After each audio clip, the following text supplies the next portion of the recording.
وہ پچھلے سال 21 مئی کو ہوا تھا جب افغان طالبان رہنما ملا اختر منصور کو ہلاک کر دیا گیا تھا۔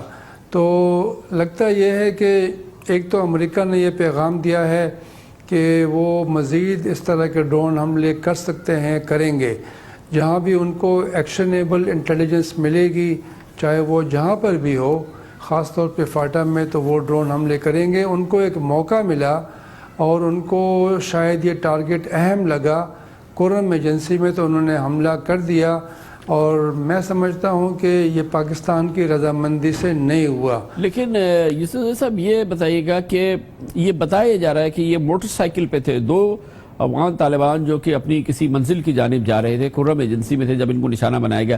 اس واقعے کے حوالے سے کچھ اور معلومات ہے ہمارے پاس، کچھ مستند معلومات؟ جی بالکل، یہ جو قرم ایجنسی کا زیریں علاقہ ہے، لوور قرم ایجنسی، اس میں سرغونڈے نامی ایک گاؤں ہے، وہاں پہ یہ موٹر سائیکل کے اوپر حملہ ہوا، 2 میزائل ڈرون نے مارے، اور جو شناخت ہوئی ہے فی الحال جو ہمیں اطلاع ہے تو ایک قاری عبداللہ صبری ہے اور دوسرا اس کا ساتھی شاکر ہے، اور یہ دونوں افغان ہیں۔ یہ ہم سن رہے ہیں کہ یہ افغان طالبان تھے، خاص طور پہ جو عبداللہ صبری ہے یہ ایک اہم کمانڈر ہے، یہ پہلے افغان طالبان کا پکتیا کے لیے کمانڈر رہا ہے اور یہ خوست کا رہنے والا ہے۔ تو خوست تو بالکل قرم ایجنسی سے اور شمالی وزیرستان سے جڑا ہوا ہے۔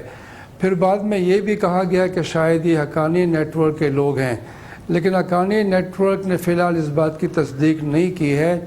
البتہ طالبان جو ہیں ان کے ذرائع یہ کہہ رہے ہیں کہ یہ دونوں افغان طالبان کے لوگ تھے اور یہی مارے گئے ہیں، اور میرے خیال میں امریکی شاید یہ پیغام دے رہے ہیں کہ یہ جو راستہ ہے لوور قرم ایجنسی، ساتھ میں پھر خوست ہے، پکتیا ہے، وہاں سے حقانی نیٹ ورک یا افغان طالبان کی آمد و رفت ہے، اس کو روکنے کے لیے اور ایک وارننگ دینے کے لیے میرے خیال میں یہ حملہ اس علاقے میں کیا گیا ہے۔ بہت بہت شکریہ جناب رحیم اللہ یوسفزئی ہمارے ساتھ تھے۔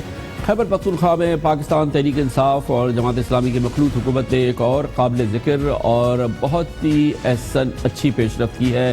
ایک قانون بن رہا ہے جس میں جہیز پر پابندی لگ رہی ہے، شادی کے کھانے پر پابندی لگ رہی ہے، اور بہت اہم نکات ہیں جو اس میں شامل کیے گئے ہیں جو معاشرے کے لیے انتہائی طور پہ بہت ہی معاون ہوں گے۔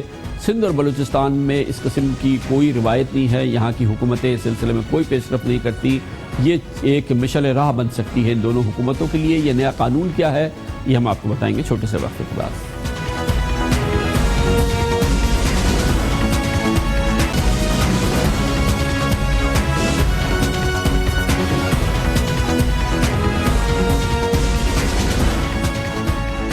پنجاب میں پہلی یہ قانون ہے کہ وہاں پر شادی اور ولیمے کی تقریبات میں 1 ڈش سرو ہو سکتی ہے اور شادی کے اخراجات پر پابندی ہے۔ اس حوالے سے وہاں پر ایک اور چیز بھی ہے، پنجاب بھر میں تمام تقریبات رات 10 بجے تک اختتام پذیر ہو جاتی ہیں۔ اب اس سلسلے میں امیجز دیے جا رہے ہیں، قانون بن رہا ہے خیبر پختونخوا کی اسمبلی میں، جہاں پر پاکستان تحریک انصاف اور جماعت اسلامی مل کے ایک قانون لا رہے ہیں جس کے ذریعے جہیز پر اب مکمل پابندی لگائی جا رہی ہے۔ ولیمے کے کھانے میں 1 ڈش انٹروڈیوس کی جا رہی ہے اور شادی میں کم سے کم اخراجات کا بل اب صوبائی اسمبلی میں پیش کر دیا گیا ہے۔ اس میں کہا یہ گیا ہے، جو کہ اہم نکات ہیں اس کے، کہ شادی میں بیٹی کو 10,000 روپے تک کے تحائف دیے جا سکیں گے۔ جہیز پر مکمل پابندی ہوگی لیکن خواتین کو حق وراثت پورا دیا جائے گا۔ جہیز مانگنے پر لڑکے والے کو 2 ماہ قید اور 2 لاکھ روپے جرمانہ بھی کیا جائے گا۔ ولیمے سمیت شادی بیاہ کا مکمل خرچ 75,000 روپے سے زائد نہیں ہوگا۔ نکاح اور بارات کے آنے پر لڑکی والے صرف چائے یا مشروب پیش کریں گے۔ ولیمے میں مہمانوں کو مشروبات یا کھانے میں 1 ڈش پیش کی جائے گی۔ شادی بیاہ کے تمام تقریبات رات 10 بجے سے زائد جاری نہیں رہ سکیں گی اور قواعد و ضوابط کی خلاف ورزی پر 2 لاکھ روپے جرمانہ اور 3 ماہ قید ہوگی۔ جیسے کہ میں نے آپ کو بتایا کہ پنجاب میں اس حوالے سے قوانین موجود ہیں، تقریباً یہی قوانین ہیں جو پنجاب میں کافی عرصے سے انٹروڈیوس ہیں، لیکن سب سے اہم معاملہ یہ ہے کہ سندھ میں اور بلوچستان میں اس حوالے سے تقریباً فری فار آل ہے، جتنا چاہو جہیز دو، جتنا چاہو جہیز مانگو، شادی کی تقریب رات کو 2 بجے ختم کرو، 3 بجے ختم کرو، جتنا چاہو سرو کرو، اور اس حوالے سے جو بھی ایک صورتحال ہے وہ یقینی طور پہ بہت ہی پریشان کن صورتحال ہے، جو کہ ہم سندھ میں دیکھتے ہیں اور بلوچستان میں بھی دیکھتے ہیں۔ جب یہ قانون سازی جیسا کہ ہو رہی ہے خیبر پختونخوا میں، خیبر پختونخوا کے ایک عام آدمی کا اس پہ کیا رد عمل ہے، اس کے لیے ہم پشاور کے بازاروں میں گئے۔ بہت سے لوگوں کے لیے جو جہیز ہے یہ بنانا بہت مشکل ہوتا ہے، غریب لوگوں کے لیے بہت مشکل ہوتا ہے، اور یہ جو ہے تو خیبر پختونخوا کی حکومت نے جو بھی بل پاس کیا ہے اس میں ہم بہت خوش ہیں۔ اگر یہ بل پاس ہو جائے تو یہ بہت بہتر رہے گا۔ تھوڑا سا اس کو ریئلٹی کے قریب کرنا چاہیے، کیونکہ 75,000 میں آج کل کہیں بھی شادی نہیں ہوتی۔ اگر یہ بل پاس ہو گیا تو کتنی اچھی بات ہے، کتنی لڑکیاں ایسی بیٹھی ہوئی ہیں ہمارے یہ پشاور میں پاکستان میں کہ جن کی شادیاں نہیں ہو رہی ہیں۔ یہ بڑی اچھی اقدام ہے صوبائی حکومت کا کہ یہ ہونا چاہیے، وہ پاس ہونا چاہیے۔ یہ پاس ہونا چاہیے کیونکہ غریب لوگ ایسے لوگ ہیں جن کے پاس جہیز نہیں ہوتا ہے، کچھ بھی نہیں ہوتا ہے۔ لیتے ہیں کمرشل بریک اور اب ذکر ہوگا پاکستان پیپلز پارٹی کی سیاسی تنہائی کا، عوامی سطح پر نہیں بلکہ سیاسی منظر نامے پہ۔ کل اس کی ہو رہی ہے آل پارٹیز کانفرنس، اور جس میں پاکستان کی بڑی سیاسی جماعتیں شریک نہیں ہیں۔ یہ ایک سکی کا ماحول ہے پیپلز پارٹی کے لیے، اس پر بات ہوگی چھوٹے سے وقفے کے بعد۔ افریدی اور میں HBL PSL کا حصہ ہوں۔ جہاں خواب وہاں HPL۔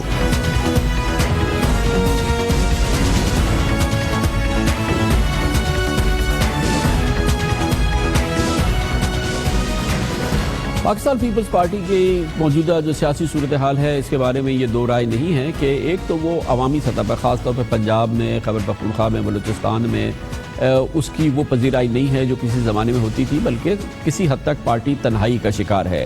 اب یہی صورتحال ملک کے مکمل اور سیاسی منظرنامے پہ بھی عیاں ہو رہی ہے، کیونکہ پاکستان پیپلز پارٹی کل جو آل پارٹیز کانفرنس کر رہی ہے، جس کا مقصد فوجی عدالتوں میں توسیع اور نیشنل ایکشن پلان کے حوالے سے ایک قومی اتفاق رائے پیدا کرنا ہے، وہ پہلے ہی لیٹ ہو چکی ہے، کیونکہ اس سلسلے میں جو بڑی سیاسی جماعتیں ہیں ان میں اتفاق ہو چکا ہے، سینٹ میں یہ بل پیش ہو چکا ہے اس آئینی ترمیم کے لیے، اور پاکستان پیپلز پارٹی کی یہ کانفرنس جو کہ آل پارٹیز کانفرنس ہونے والی ہے، اس کے بارے میں یہ بات اب واضح ہو گئی ہے کہ ایک تو حکمراں جماعت پاکستان مسلم لیگ نون اس میں شریک نہیں ہے۔ پیپلز پارٹی یہ کہتی ہے کہ اس نے اس کو مدعو ہی نہیں کیا ہے، جبکہ پاکستان مسلم لیگ نون کے حلقے کہتے ہیں کہ وہ اس کانفرنس میں نہیں جانے والی تھی۔ مگر اس سے بھی زیادہ اہم بات یہ ہے کہ حزب اختلاف کی اہم جماعت تحریک انصاف پاکستان پیپلز پارٹی کی اس آل پارٹیز کانفرنس میں شرکت سے گریزہ ہے، اور اس کے ساتھ ہی متحدہ قومی موومنٹ بھی اس پہ نہیں جاری، گویا کہ پاکستان کی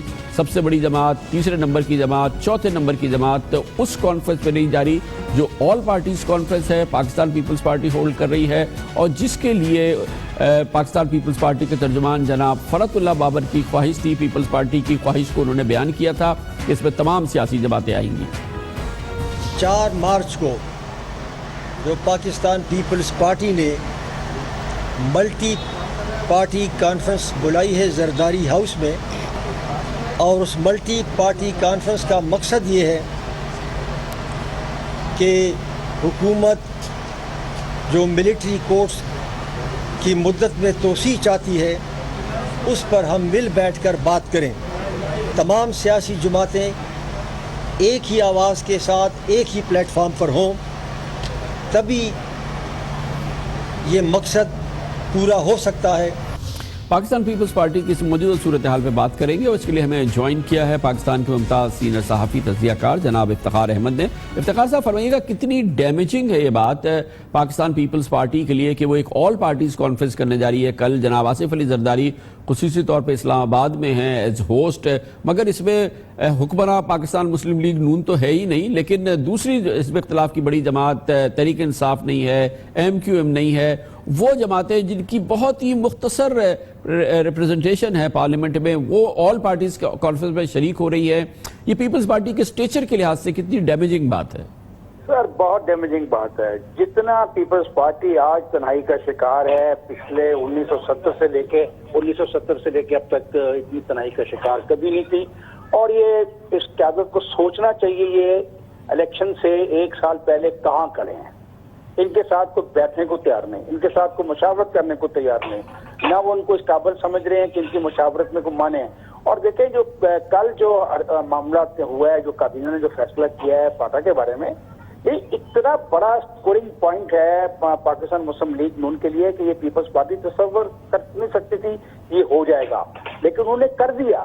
پیپلز پارٹی ساری ہی ججمنٹ میں غلطی کر رہی ہے، پاناما پہ اس کی غلطی ہے، اپنا الیکشنز کے بارے میں، آئندہ الیکشن کے بارے میں جو کوشش اس نے کی، آپ نے کراچی میں دیکھا ایک آدمی کو شامل کرنے کی کوشش کی، اس پہ جو رد عمل آیا اس پہ بھی آپ نے دیکھا کہ کیا ہوا، جن لوگوں کو ساتھ شامل کیا جا رہا ہے ان کی کیا ساکھ ہے، یہ ساری چیزیں سمجھ۔ اور افتخار صاحب اس میں ایک اور چیز بھی بہت اہم ہے نا کہ عوامی سطح پر بھی کوئی پذیرائی نہیں ہے، عوام میں بھی کہیں نظر نہیں آ رہی۔ بالکل کہیں نہیں ہے، نہ کوئی جلسہ ہے، نہ کوئی جلوس ہے، نہ کوئی کنونشن ہے۔ آج میں نے دیکھا ہے کہ کچھ سندھ کے کچھ علاقوں میں تعیناتیاں کی ہیں اپنا بلاول نے، وہ بھی کاغذوں کے اوپر۔ پاکستان پیپلز پارٹی مجھے دکھ اس لیے ہوتا ہے کہ ہمارے میں نے اس پارٹی کو اون ہم کرتا ہوں، میں آج بھی کرتا ہوں، دکھ یہ ہو رہا ہے کہ یہ لے کہاں گیا ہے۔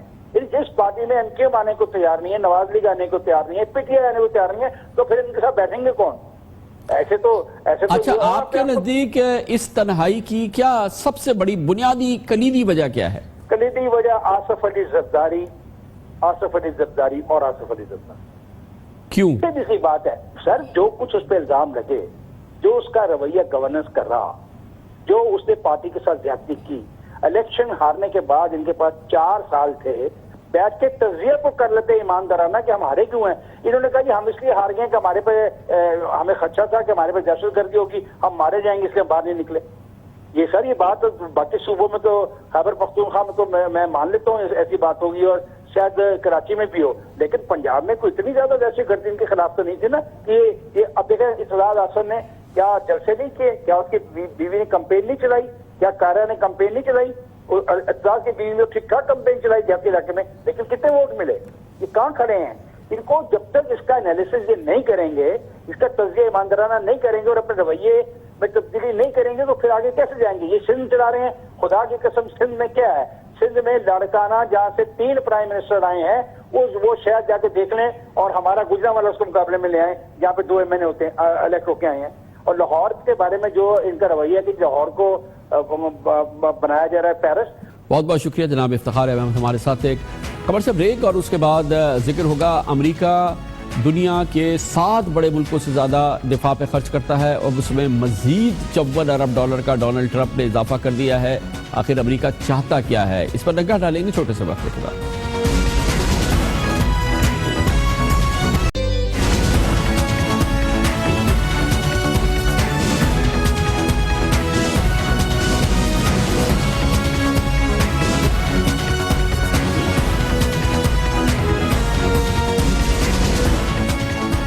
امریکہ میں فرق نہیں پڑتا، حکومت باراک اوباما کی ہو، جارج بش کی ہو، بل کلنٹن کی ہو یا ڈونلڈ ٹرمپ کی ہو، امریکی صدور کی پہلی ترجیحات میں یہ ہوتا ہے کہ امریکہ کی دفاعی قوت میں اضافہ کیا جائے، امریکہ کی فوج میں بھرپور اضافہ کیا جائے اور اس پہ جو اخراجات ہیں ان کو بڑھایا ہی جائے۔ مگر اس میں اب ریکارڈ اضافہ کرنے کا فیصلہ کیا ہے صدر ڈونلڈ ٹرمپ نے۔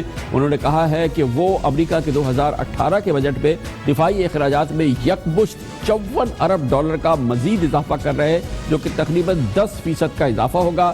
بجٹ میں اضافے کی رقم پھر لائی کہاں سے جائے گی؟ اس کے لیے وہ ماحولیاتی بجٹ، غیر ملکی امداد میں کٹوتی کا بجٹ اور ان تمام چیزوں سے اس رقم کو نکالیں گے اور فوج کو دیں گے۔ وائٹ ہاؤس میں امریکی گورنر سے خطاب کرتے ہوئے صدر ٹرمپ نے دفاعی بجٹ میں 10% اضافے کو تاریخی کہا ہے۔ انہوں نے کہا ہے کہ امریکہ کی تاریخ میں کسی نے یہ نہیں کیا اور وہ امریکی طاقت کو ایک بھرپور ایک نئی جہت دینا چاہتے ہیں۔ لیکن امریکہ کے باہر جو لوگ ہیں وہ جاننا چاہتے ہیں کہ وہ ملک جو پہلے ہی دنیا کی تمام ترقی یافتہ اقوام ممالک جتنے ہیں ان کا ملا کے جو ڈیفنس بجٹ ہے اس سے بھی زیادہ اپنے افواج پہ خرچ کرتا ہے، وہ مزید $54 ارب اگر خرچ کرنا چاہتا ہے تو چاہتا کیا ہے؟ کیا دنیا کو نگل لینا چاہتا ہے؟ یہ بات تو نہیں کہی ڈونلڈ ٹرمپ نے، مگر انہوں نے کہا کہ وہ تاریخی اضافہ کرنا چاہتے ہیں۔ میں کانگریس کو ایک ایسا بجٹ بھیج رہا ہوں جو ہماری افواج کی تعمیر نو کرے گا، دفاع سے جڑے مسائل کا خاتمہ کرے گا اور یہ امریکہ کے دفاعی بجٹ کی تاریخ میں سب سے بڑا اضافہ ہوگا۔ آج بھی امریکہ کا دفاعی بجٹ جو ہے وہ تقریباً 610 ارب ڈالر ہے، جو دنیا کے 7 سب سے بڑے ملکوں کے مجموعی دفاعی بجٹ سے زیادہ ہے، جس میں چین، روس، فرانس، بھارت، یہ تمام ممالک شامل ہیں۔ یہ اپنے دفاع پر جتنا خرچ کرتے ہیں اور اس حوالے سے جو امریکہ اپنے دفاع پہ خرچ کرتا ہے اس پہ ہم آپ کو دکھاتے ہیں یہ report. My budget will also increase funding. نئے امریکی صدر ڈونلڈ ٹرمپ کے ابتدائی اقدامات سے لگتا ہے کہ ان پر ابھی سے جنگی جنون سوار ہو گیا ہے۔ صدر ڈونلڈ ٹرمپ نے امریکہ کے آئندہ دفاعی بجٹ میں 54 ارب ڈالر اضافے کا اعلان کر دیا ہے، جس کے بعد امریکی فوجی بجٹ کا حجم 665 ارب ڈالر تک پہنچ جائے گا، جو کہ دنیا کے 7 بڑے ممالک کے مجموعی دفاعی بجٹ سے بھی کہیں زیادہ ہوگا۔ امریکی تھنک ٹینک پیٹرسن فاؤنڈیشن اور stock home international peace research institute کی رپورٹس کے مطابق اس وقت امریکہ کا دفاعی بجٹ 610 ارب ڈالر ہے۔ اس کے بعد سب سے زیادہ دفاعی بجٹ چین کا ہے، جس کا حجم 215 ارب ڈالر ہے۔ فوجی بجٹ میں تیسرا نمبر سعودی عرب کا ہے، جو اپنے دفاعی اخراجات پر سالانہ 87 ارب ڈالر خرچ کرتا ہے۔ روس 84 ارب ڈالر کے ساتھ چوتھے اور برطانیہ 55.5 ارب ڈالر کے ساتھ 5ویں نمبر پر کھڑا ہے۔ دنیا میں دفاع میں سب سے زیادہ خرچ کرنے والے ملکوں میں بھارت 6 نمبر پر ہے، جس کا سالانہ فوجی بجٹ 52 ارب ڈالر ہے۔ فرانس 51 ارب ڈالر کے دفاعی اخراجات کے ساتھ 7ویں نمبر پر ہے۔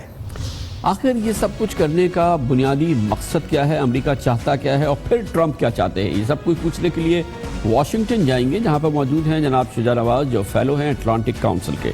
بہت بہت شکریہ شجاع نواز صاحب۔ کیا مقصد ہے ڈونلڈ ٹرمپ کا؟ خود وہ بڑے ببانگ دہل طریقے سے کہہ رہے ہیں کہ وہ جو اضافہ کر رہے ہیں امریکی افواج کے بجٹ کا، جو خرچہ بڑھا رہے ہیں دفاع پر، اور جو اس کے بجٹ میں اضافہ کر رہے ہیں 10% اضافہ انہوں نے کر دیا ہے، کیا پروف کرنا چاہتے ہیں؟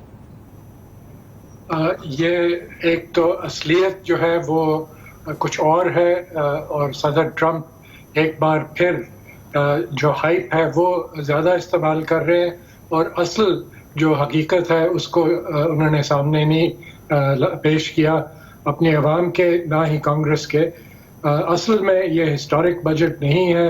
اس سے پہلے کئی دفعہ نسبتاً اس سے بڑے بجٹ پیش ہوئے ہیں، اور خاص طور پہ ویتنام کی جنگ کے دوران اور اس کے بعد 70 کی دہائی میں، خاص طور پہ جب کہ امریکہ کی افواج کی طاقت جو تھی وہ تقریباً 3.5 ملین ٹوٹل تھی۔ اس وقت امریکہ کی فوج جو ہے، آرمی جو ہے، وہ پاکستان کی آرمی سے کم ہے سائز میں۔ بہت بہت شکریہ جناب شجاع نواز، ہمارے ساتھ تھے۔ وقفہ، اس دوران آپ نیوز ہیڈ لائنز بھی دیکھیں گے، جس کے بعد ہماری دوسری اہم ترین خبریں اور ان سے جڑے ہوئے تبصرے تجزیات جاری رہیں گے۔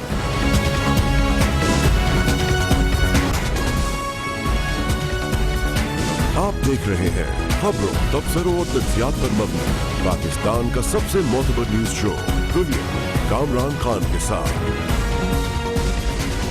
پاکستان میں اس سے پہلے ایسا نہیں ہوا ہے، آج پہلی بار ہوا ہے، اور پاکستان کی میڈیا کی تاریخ کے لحاظ سے آج کا دن بہت اہم ہے، کیونکہ آج پاکستان کے تمام نیوز ٹی وی چینلز کی جھوٹی خبر نشر کرنے پہ سخت سرزنش کی جا رہی ہے، ایک ساتھ کی جا رہی ہے اور پہلی بار کی جا رہی ہے۔